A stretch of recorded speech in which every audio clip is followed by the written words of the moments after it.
بسم اللہ الرحمن الرحیم۔ السلام علیکم۔ ایک دفعہ سلطان صلاح الدین ایوبی اور علی بن سفیان کہیں جا رہے تھے کہ اچانک علی بن سفیان کے پیٹ میں شدید درد ہونے لگا، اور وہ درد اتنا شدید تھا کہ علی بن سفیان درد کی وجہ سے گھوڑے سے گر گیا۔ سپاہیوں نے علی بن سفیان کو اٹھایا اور محل لے آئے۔ سلطان صلاح الدین ایوبی رحمۃ اللہ علیہ نے شاہی حکیم کو حکم دیا کہ علی بن سفیان کا معائنہ کرو، لیکن شاہی حکیم نے پورا زور لگا دیا۔ علی بن سفیان پھر بھی درد کی شدت سے تڑپ رہا تھا۔ جب ارد گرد کے حکیموں کو بلایا گیا تو پھر بھی علی بن سفیان کو درد سے نجات نہیں ملی۔ سلطان صلاح الدین ایوبی رحمۃ اللہ علیہ بڑا پریشان ہو گیا، کیونکہ علی بن سفیان سلطان صلاح الدین ایوبی کا دایاں بازو تھا۔ سلطان سوچنے لگا کہ آخر ایسا کیا ہوا کہ علی بن سفیان اس تکلیف میں مبتلا ہو گیا ہے۔ اتنے میں سلطان کے ایک وزیر نے بتایا کہ حضور فلاں گاؤں میں ایک حکیم صاحب رہتا ہے جو ایسی بیماریوں کا بہتر طریقے سے علاج کر سکتا ہے۔ اس نے کئی مرتبہ اپنی حکمت کو بڑے بڑے بادشاہوں کے سامنے ثابت بھی کیا ہے۔ تو سلطان نے اپنے ایک سپاہی کو بھیجا اور فرمایا، اس حکیم کو کہو کہ سلطان معظم کا حکم ہے کہ فوراً محل میں حاضر ہو جاؤ۔ سلطان ایوبی رحمۃ اللہ علیہ کے حکم پر وہ سپاہی اس حکیم کے گاؤں میں روانہ ہو گیا اور سلطان کا پیغام دے کر واپس آ گیا۔ وہ حکیم شفا خانے میں گیا اور علی بن سفیان کا معائنہ کرنے کے بعد ایسی دوائی پلائی کہ فوراً علی بن سفیان کا درد ٹھیک ہو گیا۔ سلطان صلاح الدین ایوبی رحمۃ اللہ علیہ اور علی بن سفیان اس سے بڑے متاثر ہوئے کہ جہاں بڑے بڑے حکیم اس کا علاج نہیں کر سکے، وہاں ایک چھوٹے سے حکیم نے آتے ہی علی بن سفیان کا علاج کر دیا۔ اب سلطان صلاح الدین ایوبی کو اس پر کافی اعتماد آ گیا، اور سلطان نے اس حکیم کو کہا کہ تم میرے شاہی حکیموں میں شامل ہو جاؤ، اور سلطان نے اس کو محل میں حکیم کی ملازمت پر رکھ لیا۔ چند دن گزرنے کے بعد علی بن سفیان نے سلطان صلاح الدین ایوبی رحمۃ اللہ علیہ کو کہا، حضور میری چھٹی حس کہتی ہے یہ جو حکیم جس نے میرا علاج کیا تھا یہ کوئی حکیم نہیں، مجھے اس کی حرکات بہت مشکوک لگتی ہیں، کیونکہ علی بن سفیان جاسوسوں کو پکڑنے کا ماہر تھا۔ اس لیے علی بن سفیان نے اس کی کوئی مشکوک حرکت دیکھ لی، جس سے علی بن سفیان کو لگا کہ وہ جاسوس ہے۔ سلطان صلاح الدین ایوبی رحمۃ اللہ علیہ نے کہا، یہ تم کیا کہہ رہے ہو؟ اب تو یہ ہمارا قابل بھروسہ حکیم بن چکا ہے، اس نے چند دنوں میں کتنے زخمیوں کو ٹھیک کیا ہے، ہم اس پر کیسے شک کر سکتے ہیں؟ تو علی بن سفیان نے کہا، حضور میرے پاس ایک ایسی ترکیب ہے جس سے ہم اس حکیم کا امتحان لیں گے، اگر یہ ہمارے امتحان میں کامیاب ہو گیا تو یہ غدار نہیں ہوگا، اور اگر یہ فیل ہوا تو یہ پھر غدار ہوگا، اور یہ کسی دشمن کی چال ہوگی۔ سلطان صلاح الدین ایوبی رحمۃ اللہ علیہ نے کہا، بتاؤ کون سی ترکیب؟ تو علی بن سفیان نے کہا کہ حضور میں ایک ایسی جڑی بوٹی کے بارے میں جانتا ہوں جس کی خوشبو تقریباً آدھی میل سے دور تک آنے لگتی ہے، آپ اس حکیم کو اپنے پاس بلائیں اور اس سے کہیں کہ مجھے فلاں جڑی بوٹی جنگل سے تلاش کر کے لے آئے، اور اسے حکم دے کہ یہ جڑی بوٹی فلاں علاقے میں ملتی ہے، لیکن اس بات کو میں اور آپ جانتے ہیں کہ اس علاقے میں کوئی جڑی بوٹی نہیں، بلکہ میں خود اس علاقے میں جا کر چند جڑی بوٹیوں کے پودے لگا دوں گا، اور جیسے ہی وہ حکیم اس جنگل میں داخل ہوگا، اگر وہ سچ میں حکیم ہوا تو وہ جنگل میں داخل ہوتے ہی ان جڑی بوٹیوں کو تلاش کر لے گا، لیکن اگر وہ حکیم نہ ہوا تو وہ جڑی بوٹی اسے کہیں سے بھی نہیں ملے گی، اور ہماری اطلاعات کے مطابق یہ جڑی بوٹیوں کو لانے کے لیے اپنے مالک کے پاس ضرور جائے گا تاکہ وہ پکڑا نہ جائے۔ علی بن سفیان کے مطابق سلطان صلاح الدین ایوبی رحمۃ اللہ علیہ نے اس کو یہ کام دیا اور کہا کہ شام تک وہ جڑی بوٹی تلاش کر کے میرے پاس لاؤ۔ علی بن سفیان اس حکیم کا پیچھا کرنے لگا۔ جیسے ہی وہ حکیم جنگل میں داخل ہوا تو علی بن سفیان کو ان جڑی بوٹیوں کی خوشبو آنے لگی، کیونکہ علی بن سفیان نے پہلے ہی وہ جڑی بوٹیاں وہاں لگا دی تھیں، لیکن وہ حکیم ادھر ادھر دیکھتا دیکھتا آگے جا رہا تھا۔ علی بن سفیان کا شک یقین میں بدل رہا تھا، کیونکہ ابھی تک اس کو جڑی بوٹی کی خوشبو نہیں آئی۔ تھوڑی دیر ڈھونڈنے کے بعد وہ جب اس کو جڑی بوٹی نہیں ملی، کیونکہ وہ ایک جاسوس تھا، کوئی حکیم نہیں تھا، لہٰذا اس کو پتہ نہیں تھا کہ کون سی جڑی بوٹی خوشبو کیسی ہوتی ہے، تو وہ دوبارہ اپنے مالک کے پاس جانے کے لیے روانہ ہوا تاکہ وہ جا کر اپنے مالک سے وہ جڑی بوٹی حاصل کر کے سلطان کو دے دیتا، سلطان کا اس پر اعتبار نہ اٹھ جائے۔ علی بن سفیان اس کا پیچھا کرتا جا رہا تھا۔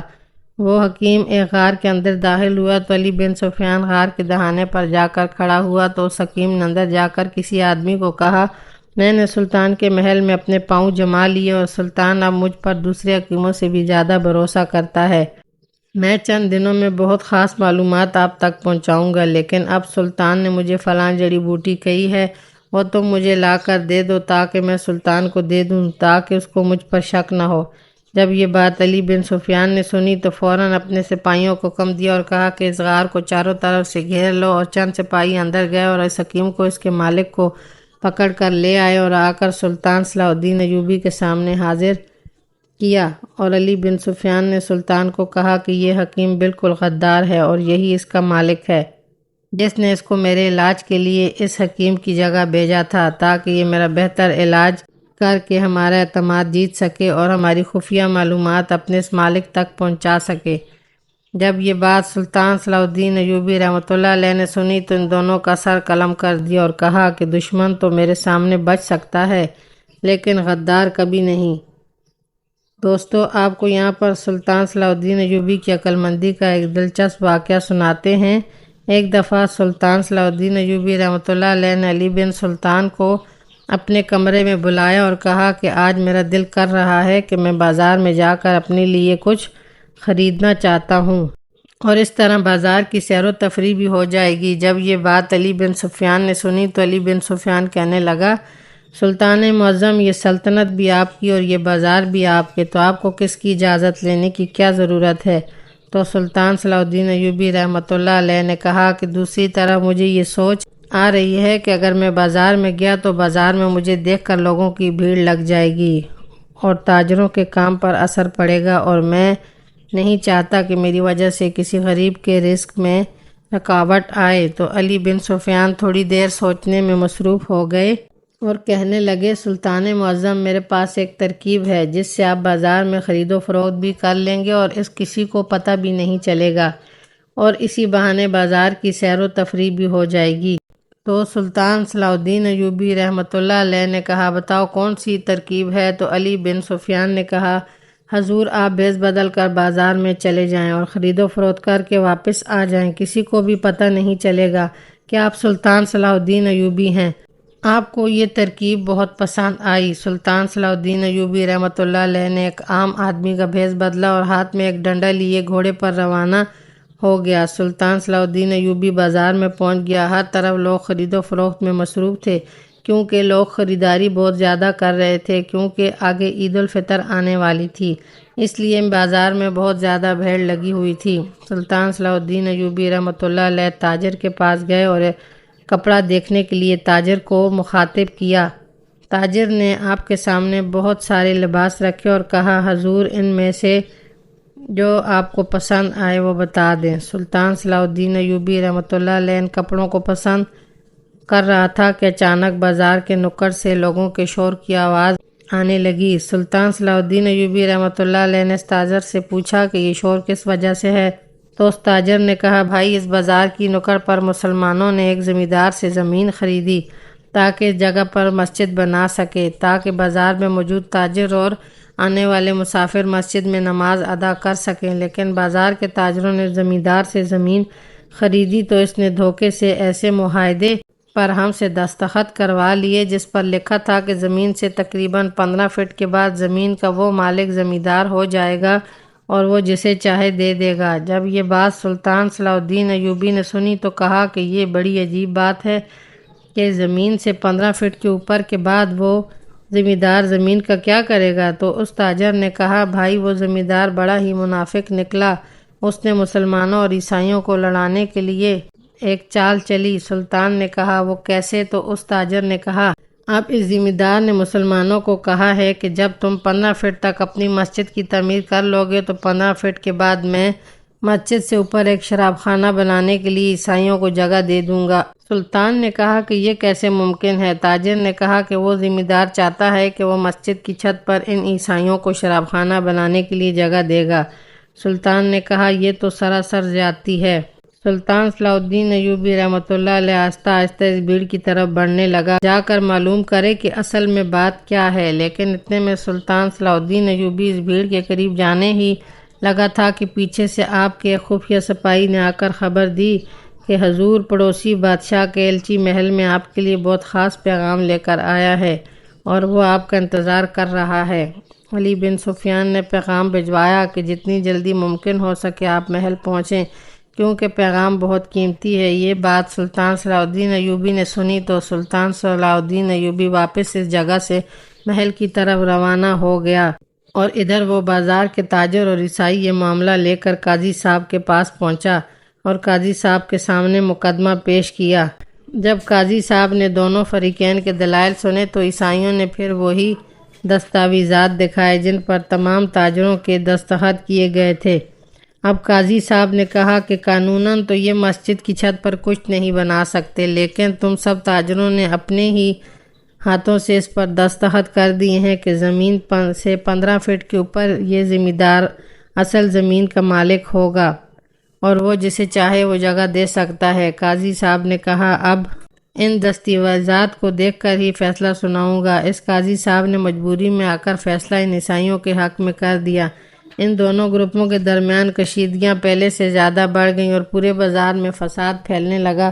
دشمن اپنے منصوبے میں کامیاب ہو رہا تھا کیونکہ اس کے پیچھے دشمن کی بہت بڑی چال تھی، لیکن اب تک اس چال کو کوئی بھی نہیں سمجھ پا رہا تھا۔ اتفاق سے اس قاضی صاحب کو خیال آیا کہ میں نے اپنے عہدے کی لاج رکھتے ہوئے اس مقدمے کا فیصلہ سنایا، لیکن اگر آپ سلطان صلاح الدین ایوبی کے پاس یہ مقدمہ لے کر جائیں تو وہ اس کا کوئی ایسا مناسب حل نکالے گا جس سے دشمن کی چال ملیہ میٹ ہو جائے گی اور وہ عیسائی دھول چاٹ کر واپس چلے جائیں گے۔ یہ خبر سن کر تمام تاجروں سلطان صلاح الدین ایوبی کی کھلی کچہری میں پہنچ گئے۔ سلطان صلاح الدین ایوبی عدالت میں موجود تھا۔ سلطان صلاح الدین ایوبی رحمۃ اللہ علیہ نے پوچھا تو انہوں نے وہی ساری بات بتائی جو سلطان صلاح الدین ایوبی کو اس بازار میں موجود تاجروں نے بتائی تھی۔ جب سلطان نے دونوں کے دلائل سنے اور ان دستاویزات کو دیکھا تو سلطان صلاح الدین ایوبی نے کہا کہ معاہدہ وہی ہوتا ہے جس میں دونوں فریقین پورے حقائق جان لیں، تبھی وہ معاہدہ پایا تکمیل تک پہنچتا ہے۔ پہلی بات یہ معاہدہ میری نظر میں کسی کام کا نہیں، کیونکہ اس معاہدے پر ان تاجروں سے دھوکے سے دستخط کروائے گئے، لیکن اگر میں اس بنیاد پر فیصلہ ان تاجروں کے حق میں دے دوں تو تم عیسائی یہی سمجھو گے کہ میں نے مسلمانوں کی طرفداری کی اور انصاف سے ہٹ کر فیصلہ کیا اور تم میرے پر شک کرو گے، لہٰذا تم مسلمانوں کے مسجد بنانے کے بعد مسجد کی چھت پر شراب خانہ بنانے کے لیے اپنا سامان تیار کرو۔ یہ بات مسلمان تاجروں نے سنی تو بڑے حیران ہوئے اور آپس میں سرگوشی کرنے لگے کہ یہ سلطان کو کیا ہو گیا ہے، ہم یہاں پر انصاف لینے کے لیے آئے تھے، الٹا یہ ان عیسائیوں کے ساتھ مل گیا۔ تو جب وہ عیسائی چلے گئے تو اتنے میں سلطان صلاح الدین ایوبی رحمۃ اللہ علیہ نے ان تاجروں کو اپنے پاس بلایا اور کہا کہ کبھی بھی پورے حقائق جانے بغیر تنقید کرنا عقل مندی کا کام نہیں۔ پہلے تم میری بات سن لو، پھر جو تمہارا دل کرے تم اپنی رائے دے دینا۔ تاجروں نے کہا سلطان معظم، ہماری سمجھ میں کچھ نہیں آ رہا، اب آپ ہی ہمیں یہ طریقہ سمجھائیں۔ اتنے میں سلطان صلاح الدین ایوبی رحمۃ اللہ علیہ نے تاجروں کو کہا کہ تم نے ذمہ دار سے یہی معاہدہ کیا تھا کہ تم زمین سے 15 فٹ کی بلندی تک اپنی مسجد تعمیر کرو گے اور اس کے بعد والا حصہ وہ ذمہ دار چاہے کسی کو بھی دے سکتا ہے۔ تو ہم تاجروں میں سے ایک تاجر بولا، جی ہاں سلطان معظم، ایسا ہی اس معاہدے میں لکھا گیا ہے۔ تو سلطان نے کہا کہ تم جاؤ اپنی مسجد کی تعمیر شروع کرو، جب مسجد تعمیر ہو جائے تو مجھے بتانا، لیکن ایک بات کا خیال رکھنا کہ تم نے مسجد کی تعمیر صرف 14 فٹ سے کم رکھنی ہے، اوپر نہیں کرنی۔ تاجر وہاں سے چلے گئے، انہوں نے جا کر مسجد کی تعمیر شروع کر دی۔ جب مسجد کی تعمیر مکمل ہو گئی تو ادھر سے وہ عیسائی اپنی تعمیر شروع کرنے کے لیے وہاں پہنچ گئے۔ اتنے میں سلطان صلاح الدین ایوبی رحمۃ اللہ علیہ کے پاس ایک تاجر پیغام لے کر آیا کہ سلطان معظم، ہماری مسجد کی تعمیر مکمل ہو چکی ہے اور اب وہ عیسائی اپنا سامان لے کر پہنچ چکے ہیں۔ تو سلطان صلاح الدین ایوبی رحمۃ اللہ علیہ اسی وقت گھوڑے پر روانہ ہوا اور اس بازار میں پہنچ گیا تو عیسائیوں سے کہا کہ تمہارا کیا معاہدہ ہوا تھا؟ انہوں نے کہا کہ ہمارا یہی معاہدہ ہوا تھا کہ ہم 15 فٹ کے اوپر اپنی مسجد کی چھت پر شراب خانہ بنائیں گے۔ تو سلطان صلاح الدین ایوبی نے ایک معمار کو کہا کہ یہ مسجد کی بلندی کتنی ہے؟ جب اس نے ناپا تو اس نے کہا سلطان معظم، یہ صرف 14 فٹ تک ہے۔ تو اب سلطان صلاح الدین ایوبی نے کہا کہ تمہارا معاہدہ 15 فٹ کا تھا، تو تم 15 فٹ کے اوپر میں جو چیز بھی بنانا چاہوں بنا سکتے ہو۔ ہمیں تمہاری اس بات سے کوئی غرض نہیں، لیکن اس سے نیچے تم ایک اینٹ بھی نہیں لگا سکتے۔ جب یہ بات ان عیسائیوں نے سنی تو ان کے پیروں تلے زمین نکل گئی، اور وہ تاجر سلطان صلاح الدین ایوبی رحمۃ اللہ علیہ کی عقل مندی کو دیکھ کر تمام بازار سلطان صلاح الدین ایوبی کے زندہ باد کے نعروں سے گونج اٹھا، اور اتنے میں سلطان صلاح الدین ایوبی رحمۃ اللہ علیہ کے جاسوسوں نے معلومات حاصل کر لی کہ یہ سلطان معظم یہ پڑوسی بادشاہ کی ایک چال تھی جو مسلمانوں اور عیسائیوں کو آپس میں لڑوا کر بازار میں فساد ڈالنا چاہتا تھا، اور ان کا مالک وہ ذمہ دار تھا۔ تو سلطان صلاح الدین ایوبی رحمۃ اللہ علیہ نے اپنے سپاہی بھیجے، اور اسی وقت اس ذمہ دار کو پکڑ کر سلطان صلاح الدین ایوبی کے سامنے حاضر کیا گیا۔ تو سلطان صلاح الدین ایوبی رحمۃ اللہ علیہ نے تمام لوگوں کے سامنے اس ذمہ دار کا سر قلم کر دیا اور کہا، جو بھی سلطان کی سرزمین پر غداری کرنے کی کوشش کرے گا اس کا انجام یہی ہوگا۔ جو راہ حق کا مسافر ہوتا ہے اللہ تعالیٰ اسے کبھی گرنے نہیں دیتا، اور اس جگہ سے اپنے بندے کی مدد کرتا ہے جہاں کسی کا گمان بھی نہیں ہوتا۔ امید ہے کہ ہماری یہ ویڈیو آپ کو پسند آئی ہوگی، تو کائنڈلی ہمارے چینل کو سبسکرائب، لائک، شیئر ضرور کیجیے، اور آخر میں آپ سے گزارش ہے کہ کامنٹ باکس میں ایک دفعہ درود پاک ضرور لکھیے۔